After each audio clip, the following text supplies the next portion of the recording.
देखो, सबसे पहली बात तो एक बहुत बहुत शुक्रिया। और पहले भी मीडिया ने किसानों का साथ दिया था, बहुत ज़बरदस्त तरीके से हमारे साथ रही पूरे गांव ने। और हम लोगों ने इनको इसीलिए चुना है कि एक किसान परिवार से हैं, किसानों के दुख दर्द को समझते हैं और किसानों के साथ जो भी लगा है या मतलब उसने किसानों के लिए कुछ किया है, तो वो इंसानों में एक सौराब सरपंच हैं। ये किसानों की लड़ाई के लिए हमारे साथ रहेंगे, इसीलिए हमने इनको चुना है। सबसे बड़ी बात यह है कि आईएमटी में जो मामला पेंडिंग है सरकार से हमारी, शायद आपको पता है, आपने उसमें बड़ी अहम भूमिका निभाई थी कि हमने 1 महीना का टाइम दिया था कि आपकी मांगें मानी जाएंगी। आज तक उन मांगों पे कोई भी गौर नहीं हुआ। फिर इलेक्शन के वजह से हम भी थोड़े से चुप लगा के थे। इलेक्शन हो गया और सब शांति से निपट गया। अब हमारी आईएमटी में लड़ाई शुरू होगी।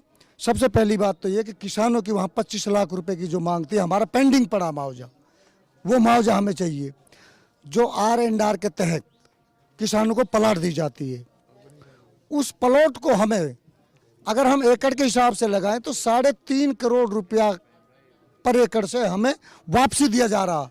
हमसे 46 लाख मिली, हमें ही 3.5 करोड़ में सरकार देने वाली है उसको।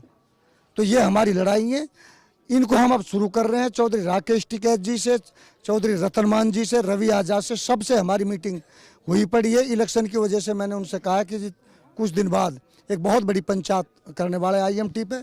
जब तक सरकार हमारी ये मांगे नहीं मानेगी, हम वहाँ अनिश्चितकालीन धरना शुरू करेंगे। और ये भी अभी मैंने आपको बताया था, ये रिवासन टूल है, रिवासन खेड़ी का टूल है। पहले खेड़ी से टूल नहीं लिया करते थे। अब सरकार पता नहीं किस तरह की गुंडागर्दी के तौर पे यहाँ लोग बिठा रखे हैं, खेड़ी वालों से टूल लेने लग गए। इस पे भी हम एक संघर्ष करेंगे। टूल खेड़ी का गांव इसमें टूल पे फ्री होना चाहिए, जैसे इंड्री फ्री है, रिवासन फ्री है, इसी तरह खेड़ी गांव का भी टूल फ्री होना चाहिए। क्या हम कह सकते हैं, किसानों के लिए खुशखबरी कह सकते हैं कि बहुत जल्द राकेश टिकैत मेवात की धरती पर आकर? हाँ, बिल्कुल बिल्कुल। चौधरी राकेश टिकैत जी का तो अक्टूबर का टाइम था। मैंने अपील की थी, मैंने कि सर आप अक्टूबर की कैंसिल करें, नवंबर के लास्ट में यहाँ बहुत बड़ी पंचायत होने वाली है, किसानों की समस्याएं सुनेंगे।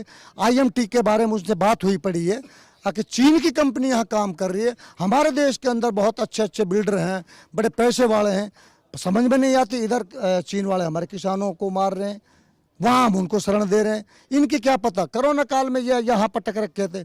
हमें तो यहाँ बड़ा खतरा रहा था कि इन लोगों से पता नहीं कोरोना फैल तो नहीं जाएगा।